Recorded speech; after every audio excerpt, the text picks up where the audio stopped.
toda gloria y majestad. Hoy queremos que nuestro corazón pueda ser enternecido ante tu poder. Hoy pedimos que tu Santo Espíritu pueda entrar en nuestra vida para poder curar, fortalecer, consolar y restaurar. Estamos aquí porque en nuestro corazón hay necesidad de un Salvador. Probablemente hay gente que ya probó tantas cosas en la vida, pero aún falta lo más importante, que es conocer a Jesús. Y en esta tarde, Señor, pedimos que tu mano pueda extenderse para poder curar nuestras heridas internas, como también nuestras dolencias físicas. Mas tu mayor manifestación de poder pueda manifestarse al transformar nuestro corazón. Y hoy te suplico, como tu palabra siempre no vuelve vacía y tu Santo Espíritu siempre está listo para convencernos, en esta tarde podamos experimentar ese poder, ser convencidos por tu Espíritu, podamos aceptar a Jesús como nuestro Salvador. Pedimos tu bendición en el nombre de Jesús. Amén. Amén. Buenas tardes. No están tan convencidos hoy. Buenas tardes. Ahora sí parece que es Chile. Probablemente muchos de los que me vean en vivo digan: ¿es ese aquel que veo por TV? El mismo. En la TV uno se ve un poquito más arregladito, más bonito. Pues aquí estamos. Yo estoy feliz de poder estar aquí en Chile. Esta es la tercera vez que estoy aquí en este país. He recorrido algunas ciudades de este país y siempre quedo feliz y agradecido por la manera como encuentro a tantas personas sinceras, maravillosas, extraordinarias.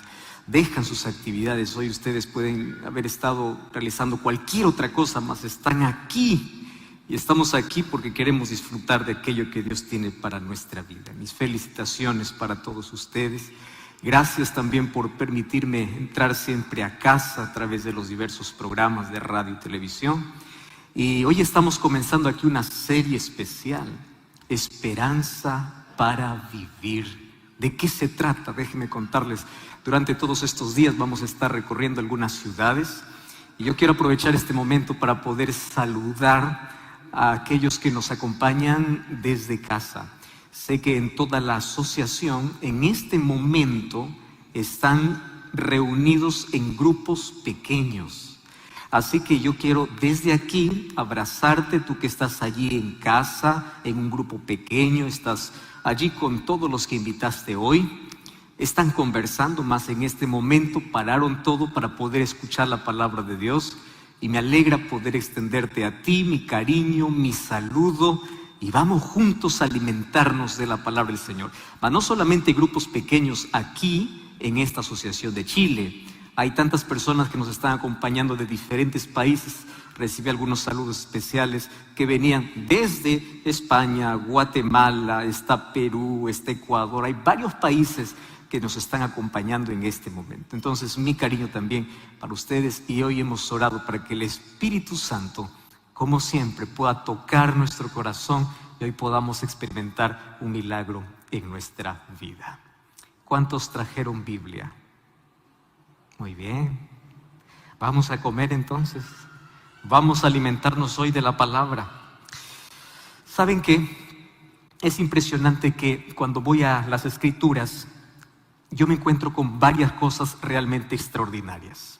Quiero compartir una de las mayores sorpresas que hace que yo pueda tener esperanza. Y esa esperanza es brindada para todo ser humano. Ustedes sabían que los dos más grandes escritores de la Biblia tienen un pasado en común. En el Antiguo Testamento, yo encuentro que el mayor escritor se llama Moisés. Moisés escribió por inspiración y revelación divina los 5 primeros libros de la Biblia. de Génesis hasta Deuteronomio. Sin Moisés, yo no entiendo mi origen, de dónde vengo, quién es mi creador. Sin Moisés, yo no entiendo el sufrimiento, porque el sufrimiento y el dolor en este mundo es entendido a la luz de una mancha que ocurrió en el universo llamado pecado. Sin Moisés, yo no entendería tantas cosas que va a ser la raíz para poder entender todas las escrituras. Pero ese Moisés, que un día tuvo un encuentro con el Señor y se tornó en uno de los mayores escritores del Antiguo Testamento, tuvo un pasado horrible. Antes de poder ir para el desierto de Madián, sus manos fueron manchadas con sangre y él fue un asesino. No importa la causa por la cual haya sido, él mató. Por eso huyó. Mas un día tuvo su encuentro con el Señor. Fue perdonado, fue levantado, fue enviado a una misión y se tornó en un gran líder y un hombre de Dios. En el Nuevo Testamento encuentro a otro hombre que escribe 13 cartas, los cuales llamamos epístolas. Y esas cartas no solamente salían de su mano por inteligencia suya, fue inspirado por Dios, porque a través de esas cartas nosotros podemos conocer el Evangelio a profundidad, más allá del ministerio de Cristo narrada por los Evangelios. Ese hombre llamado Saulo, aquellas manos que escribieron aquellas cartas para iglesias específicas, también estuvieron manchadas de sangre. Fue un gran perseguidor. Quería acabar con el cristianismo. Mas un día también tuvo su encuentro con Jesús y Jesús lo restauró, Jesús lo perdonó, su gracia lo transformó y se convirtió en uno de los mayores apóstoles, el mayor apóstol de los gentiles. Gracias a él entendemos la coherencia que existe entre la gracia y la ley. Gracias a él podemos comprender verdades que para nosotros hubiesen estado siempre ocultas. Mas Dios levantó ¿a quién? A alguien que tuvo un pasado triste. Pablo. ¿Y por qué Dios levanta gente mala? No porque solamente ellos tienen la oportunidad, sino porque yo creo una cosa. Y yo quiero que esto sea lo primero que esta noche tú puedas reflexionar. Aquel que se hunde en el pecado, por lo menos tiene una conciencia que le estorba y dice: yo no quiero ser así. Cuando es acusado, cuando es atacado por los demás, no está conforme, aun cuando después se acostumbre a ello. Sin embargo, hay tanta gente buena que porque cree que es buena, no tiene necesidad de Cristo. Y yo quiero decirles una cosa hoy. El cielo estará lleno de grandes pecadores arrepentidos y transformados por la gracia del Señor. Pero el lago de fuego estará lleno de gente buena, gente honrada, gente intachable, gente que no hizo nada de malo, absolutamente nada de malo en la vida, pero siempre vivió rechazando la gracia de Jesús. Nadie se salva por aquello que hace. Nos salvamos por la gracia de Jesucristo. Amén. Y yo entendí una cosa de estas historias. Número 1, el pasado no determina mi futuro.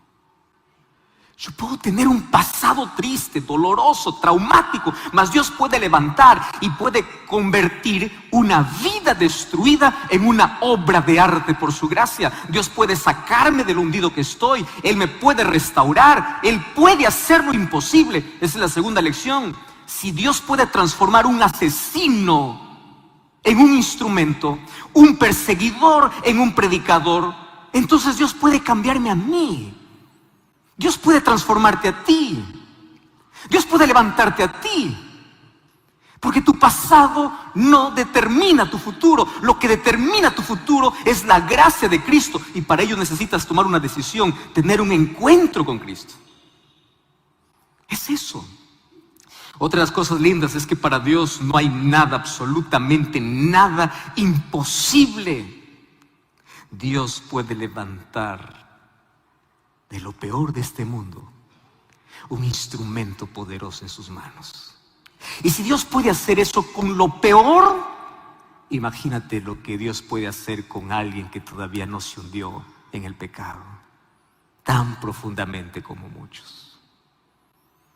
A ese Jesús vengo a presentarte durante estos días. Y hoy yo quiero abrir la Biblia y juntos podamos apenas 4 cosas llevarnos para casa hoy. Así que si tienen lápiz, anoten. Si trajeron algo, resalten. Pero vamos al primer texto de hoy, Filipenses capítulo 1. ¿Sabe quién escribe este libro? Pablo. De aquel hombre que les estoy hablando, cómo Dios levanta, restaura. De ese Pablo. Filipenses capítulo 1, versículo 21. Esta es una carta que envía a esta iglesia. Y a mí me encanta cómo esta carta es diferente a las otras. Habla acerca del gozo que tiene en Cristo a pesar de las dificultades, a pesar de los problemas. Y es en Filipenses donde está el versículo preferido de mucho cristiano: todo lo puedo en Cristo que me fortalece. Más antes de decir todo lo puedo en Cristo que me fortalece, él dijo una declaración que debiera ser nuestro lema de vida. Y yo me he propuesto una cosa hoy. Voy a ver si lo consigo.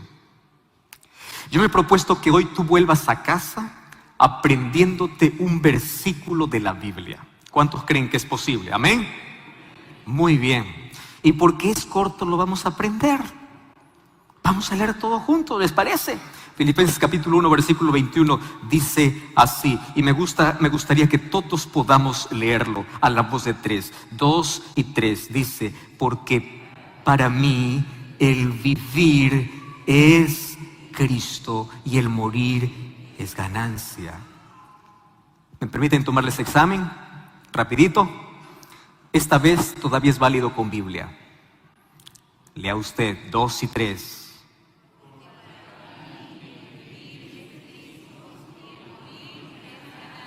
Usted puede hacerlo sin leer la Biblia. Cierre su Biblia, míreme a mí y repita con convicción. Si usted cree que esto puede ser el lema de su vida, dígalo con convicción. Y vamos a hacerlo juntos, a la voz de 3, 2 y 3. Porque para mí el vivir es Cristo y el morir es ganancia. ¿Suena bonito? Sí. Pero en la vida real no lo es. ¿Tú crees que este es un verso que lo colocó Pablo porque sonaba bonito, era parte de una poesía, de un verso? No. Pablo en un versículo me está contando su vida. ¿Qué significa que Cristo sea la vida? Porque hoy muchas veces podemos decir fácil: para mí el vivir es Cristo, hasta que se me presenta un trabajo donde puedo dejar a Cristo a un lado y acepto el trabajo. Hoy puedo decir: para mí el vivir es Cristo, hasta que venga un golpe en la vida, un problema en la vida, una crisis en la vida, y yo renuncio a Cristo. ¿Qué cosa es para mí el vivir es Cristo? No es un poema. ¿Cuántos creen que Cristo es el centro de su vida? Levante su mano. ¡Qué lindo! ¿Y qué significa eso? Voy a comenzar hablando de la muerte para entender la vida. Aunque debiera ser al revés, ¿no? Tenemos que hablar de la vida que conocemos, no de la muerte que desconocemos. ¿Saben una cosa? En el año hay por lo menos una vez marcado en el calendario un día donde toda la gente recuerda a todos aquellos que murieron.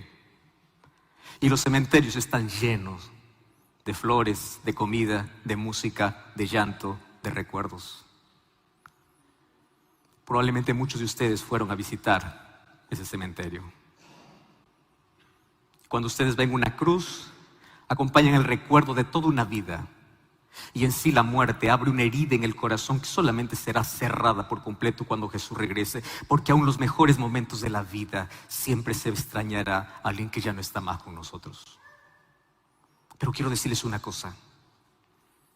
Pablo dice así: la muerte, déjame definir la muerte. No es terror, no es miedo, no es tragedia, es ganancia. ¿Cómo es eso?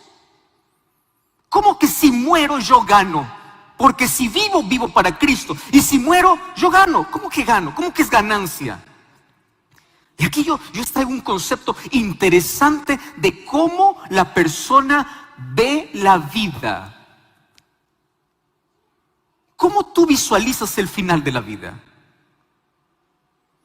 Y muchos creen que la muerte llega a ser la mayor tragedia en nuestra existencia. Y aunque la muerte nos cause dolor y nos arranque el ser que más amamos, la muerte no es la mayor tragedia. La mayor tragedia no es la muerte. La mayor tragedia es una vida sin Dios.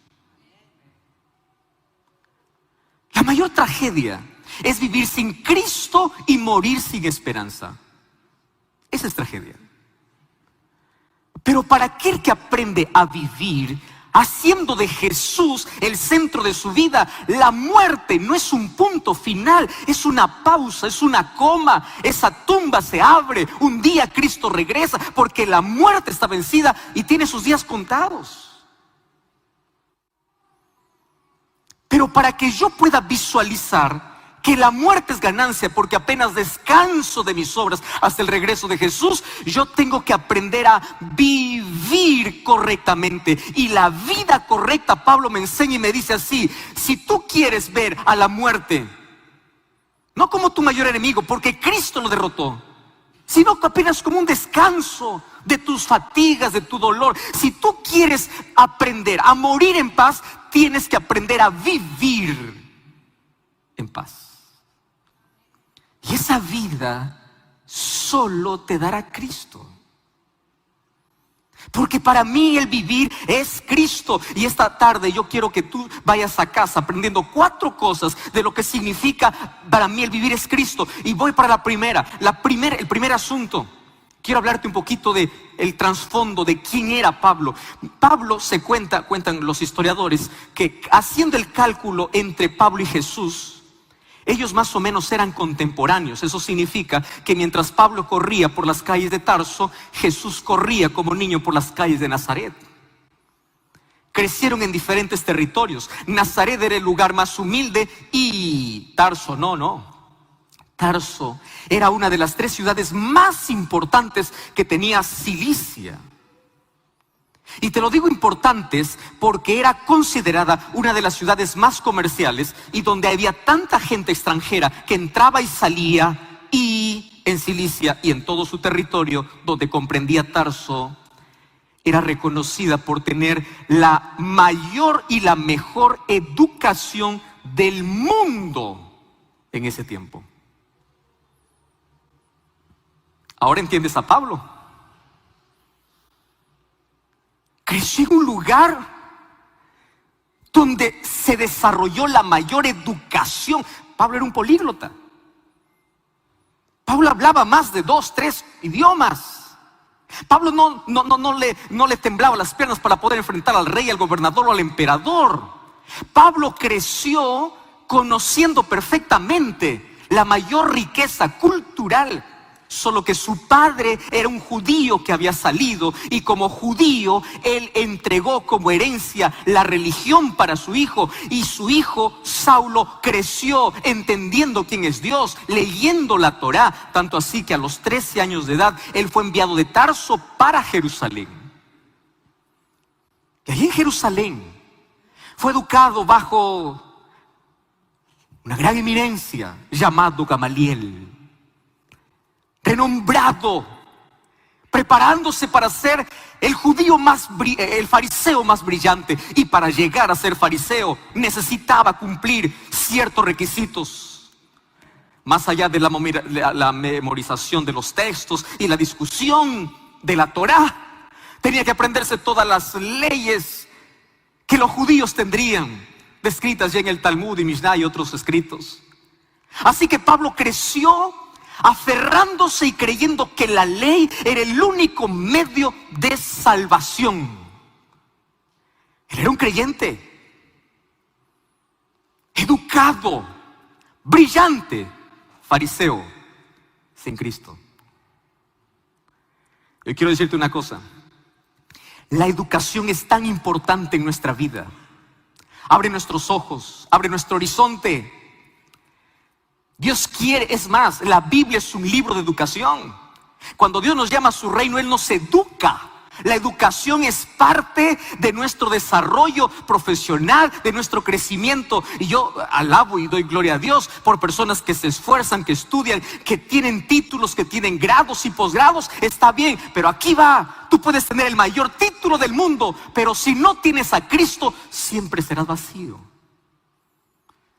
Felicito por ser arquitecto, ingeniero, médico, empresario, o bueno, desarrollaste una carrera y tuviste títulos y tu pared está llena de títulos. Te felicito por ello.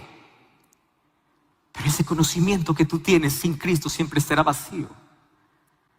Y será vacío porque en tu mayor momento de crisis, de dolor, de angustia, el conocimiento no consuela, el conocimiento no cambia. Hay tanta gente brillante con tanto conocimiento en la cabeza que está perdida.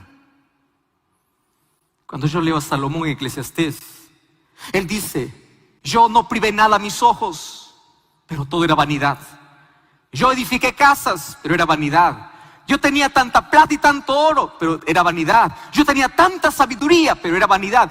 Todo lo que tengas en la vida y lo que alcances en la vida siempre será vanidad. Y vanidad es un vapor que se escapa, que va, que huye, que cuando parece que lo tienes, no lo tienes. Es una ilusión. Parece que agarraste el vapor, pero tú no puedes tenerlo.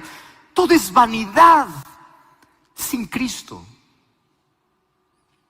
Mas todas las cosas tienen sentido con Cristo. Pablo tenía educación, la mayor de su tiempo, pero él no había conocido la mayor educación que necesitaba.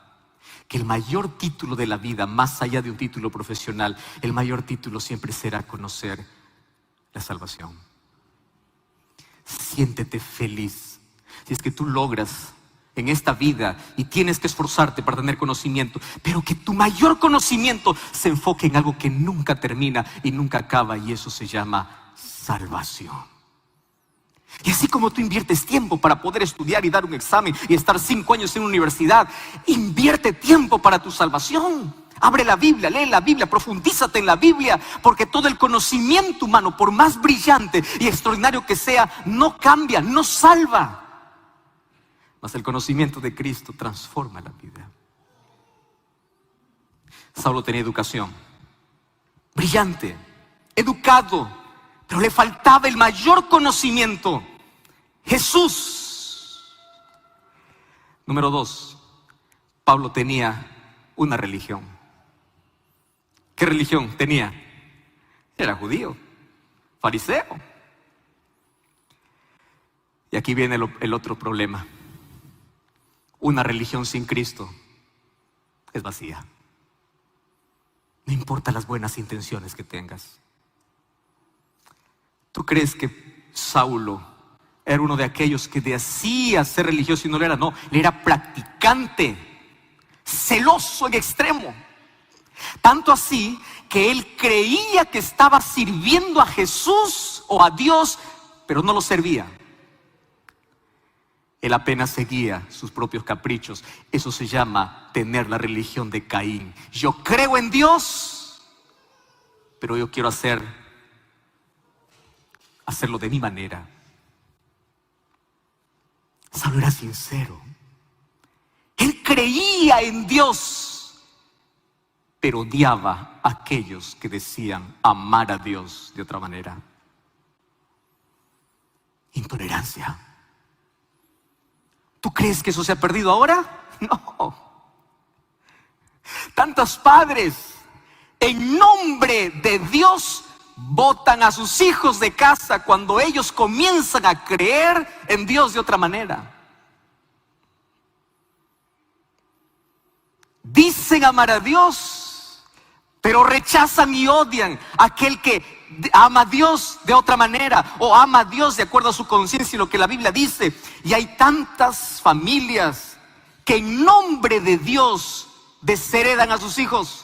Y no es de sorprenderse que los mayores crímenes de la historia fueron hechos en nombre de Dios.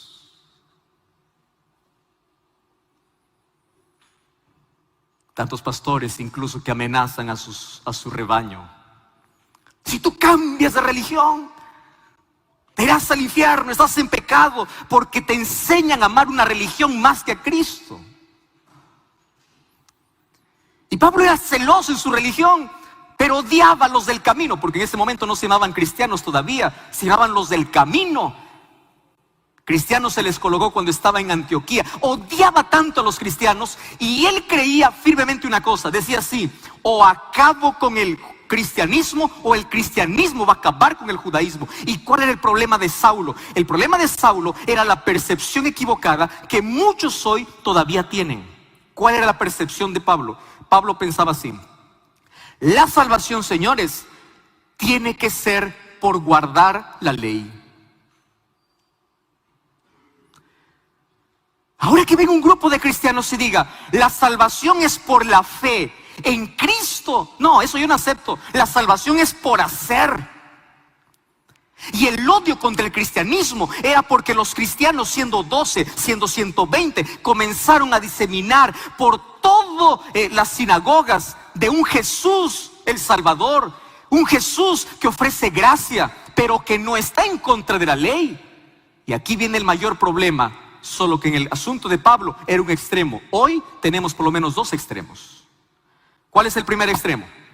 Primer extremo que dice así: yo acepto a Jesús como mi Salvador, ¿para qué ley? No existe ley, la ley no sirve porque solo la gracia de Cristo. Cuando se olvidan que la gracia que salva es la gracia que transforma y es la gracia que me coloca en armonía con la voluntad de Dios y me torna obediente.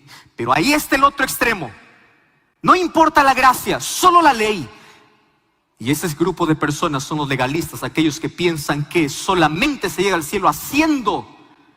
Mas esta tarde te digo que llegamos al cielo por la gracia de Cristo. Mas así como llegamos por la gracia de Cristo, la gracia cuando llega a nuestra vida nos torna obedientes a su voluntad. ¿Y qué significa que me torno obediente? La ley es un asunto espiritual. Jesús dice así: si me amas, guarda mis mandamientos. No te dice guarda mis mandamientos para salvarte, porque la causa de la salvación es la gracia de Dios, pero la evidencia de la salvación siempre será la obediencia a su ley. Yo no guardo la ley para salvarme, yo guardo la ley porque soy salvo por la gracia de Jesús. Y Ezequiel capítulo 36 dice que el Espíritu Santo comienza a hacer un trabajo en mi corazón que me torna obediente a la ley. Y es por eso que Pablo, luego que conoce a Jesús, se va a encargar de hablar en contra del legalismo. Pablo jamás habla en contra de la ley. Cuando dice, maldito el que está bajo la ley, lo que está diciendo es maldito el que está bajo la condenación de la ley. Cuando dice el fin de la ley es Cristo, no está diciendo que Cristo puso fin a la ley. Lo que está diciendo es que el fin, la finalidad, el objetivo fue Cristo. Pero ¿qué cosa es lo que estaba siempre atacando Pablo? El legalismo, porque ahora conoce la gracia. Pero cuando conoce la gracia, no desprecia la ley. Romanos 3:31, ¿qué cosa dice? Por la fe invalidamos la ley. De ninguna manera, confirmamos la ley. Entonces, los dos extremos son peligrosos. El primer extremo, pensar, yo solamente me salvo haciendo. El otro extremo es pensar, solo la gracia de Cristo, ya no la obediencia. En la Biblia encuentro que la gracia y la ley caminan en armonía. Porque la gracia que salva es la gracia que transforma.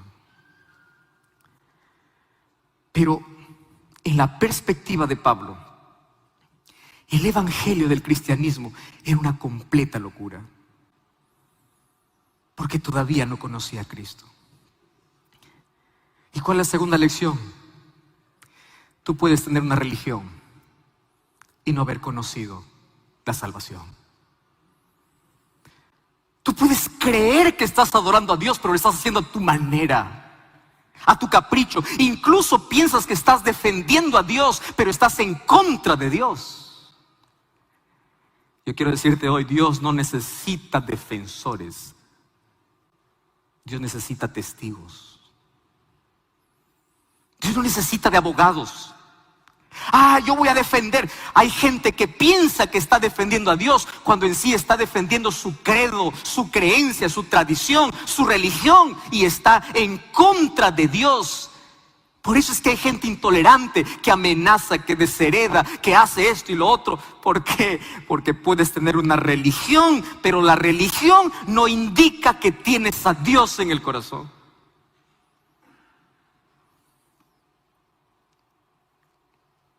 Hay iglesias llenas de personas vacías, llenas de una hoja intachable, una vida buena, pero sin Cristo. Ese era Pablo. Una religión sin Cristo siempre será vacía, por más intachable que sea. Número 3. Un día, Hechos capítulo 7, me cuenta el momento como el Espíritu Santo trabaja. Y aquí me encanta, porque Dios jamás deja al que es sincero en las tinieblas. Aquel que está en busca de luz, Dios le muestra la luz. Y Él lo hace de una manera extraordinaria. Y quiero que entiendas cómo es que Dios trabaja. Dios trabaja no en nuestro tiempo. Y Él quiebra el muro de nuestros prejuicios, a veces no con nuestras palabras. Lo quiebra con nuestras actitudes. ¿Sabes qué cosa me cuenta Hechos 7? Un día Saulo estaba presenciando la muerte del primer mártir cristiano llamado Esteban. Esteban estaba muriendo. Él estaba apedreado. Levanta sus ojos y él dice: yo veo el trono de Dios abierto. Su rostro resplandece como un ángel. Y mientras las piedras le están cayendo, él pronuncia lo mismo que Jesús pronunció en la cruz: Padre, perdónalos porque no saben lo que hacen. ¿Sabe lo que estaba haciendo Esteban? Esteban estaba orando por aquellos que le apedreaban. Ora por aquellos que te apedrean, porque puede ser la actitud que puede quebrar el corazón más duro.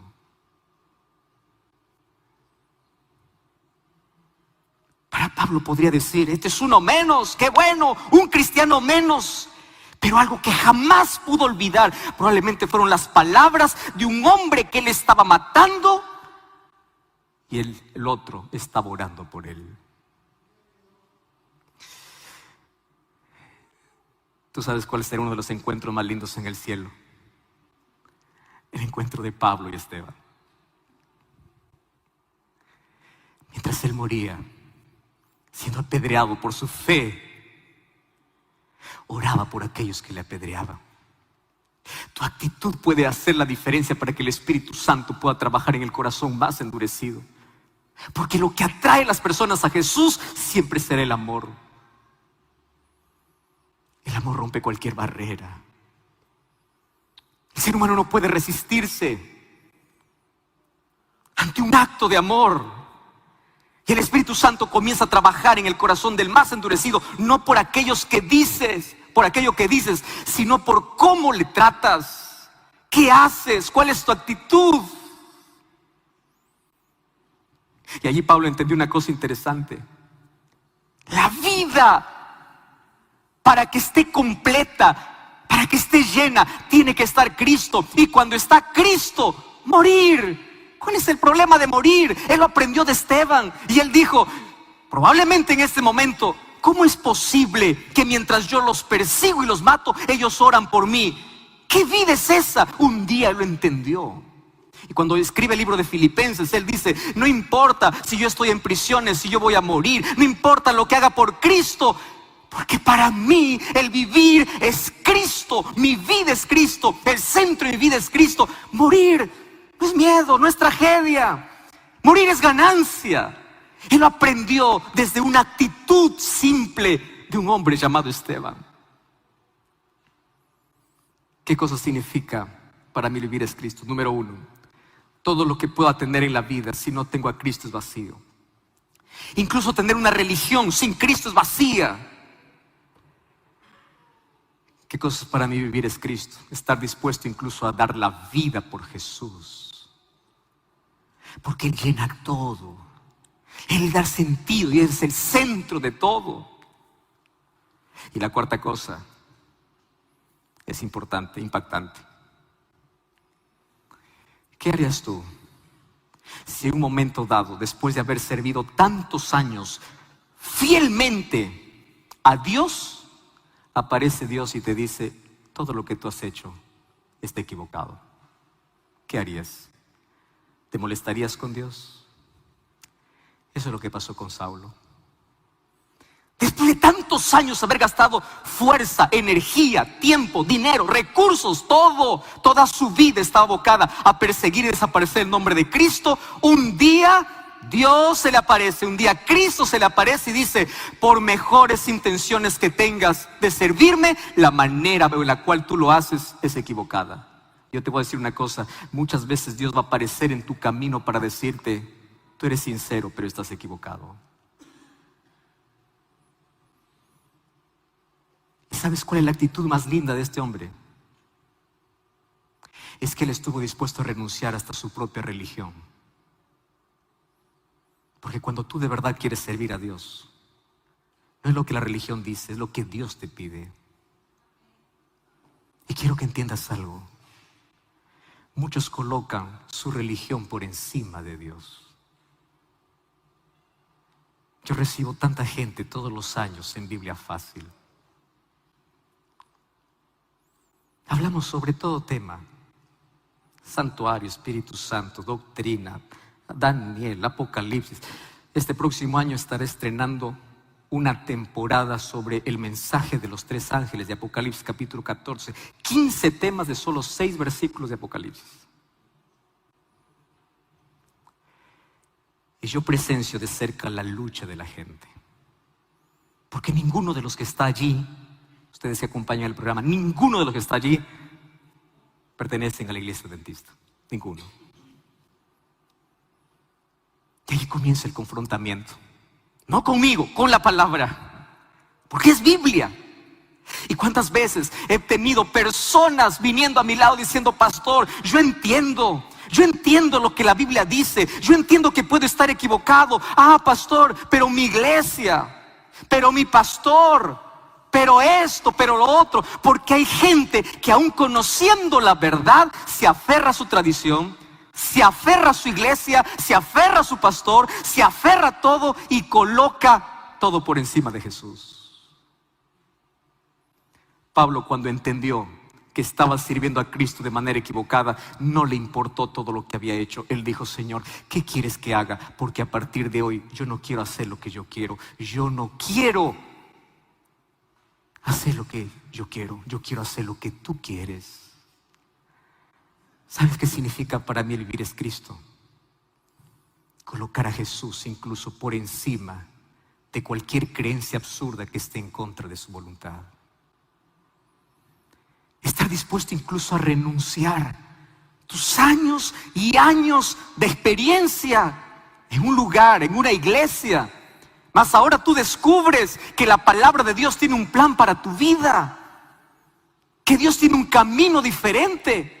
Y Dios no te está pidiendo que renuncies tu fe. Lo que Dios está pidiendo es que coloques la verdad, que coloques a Cristo por encima de tus creencias, por encima de tus caprichos, por encima de tus tradiciones. Porque para mí el vivir es Cristo. Cristo es lo más importante. Y si Él me dice que yo estoy equivocado y me muestra un nuevo camino, yo voy a aceptar. Porque para mí Cristo es el centro, es lo más importante para mi vida. Para mí el vivir es Cristo. La razón de mi existencia es Cristo. Por eso yo busco hacer su voluntad. Para mí vivir es Cristo, no es un verso. Es el centro. Y como me encanta que cuando Pablo encontró a Jesús, él se rindió. Porque quiero decirte una cosa. La respuesta más inteligente del ser humano ante Dios no es solo conocer la verdad, es aceptar la verdad. Y en esta tarde yo quiero decirte, Dios te ha dado dos cosas a ti, que son regalos que todos los seres humanos tenemos. Dios te hizo libre. La libertad siempre caminará en la plataforma del amor. Y con la libertad tú puedes hacer lo que quieres, aun cuando sabes que hay consecuencias. Pero Dios no solamente te dio libertad, Dios también te dio inteligencia. ¿Y sabes por qué Dios te hizo inteligente? Para que tus decisiones y tus elecciones sean correctas para usar tu libertad. ¿Y sabes cuál es el mejor uso de nuestra libertad? Vivir para Cristo. Someterse a Cristo. Hacer de Cristo el centro de la vida.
Ese es el mejor uso.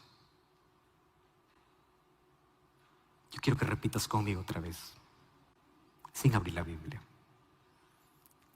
el versículo que leímos al comienzo. Porque para mí el vivir es Cristo y el morir es ganancia. ¿Podemos decir una vez más? Porque para mí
el vivir es Cristo y el morir es ganancia. No quiero hablarte de la muerte, pero déjame hablarte de la vida. ¿Cómo la estás viviendo? Y déjame hacerte un breve resumen. Número 1, puedes tener la mayor educación, los mayores títulos, las mejores cosas, pero sin Cristo siempre será vacío.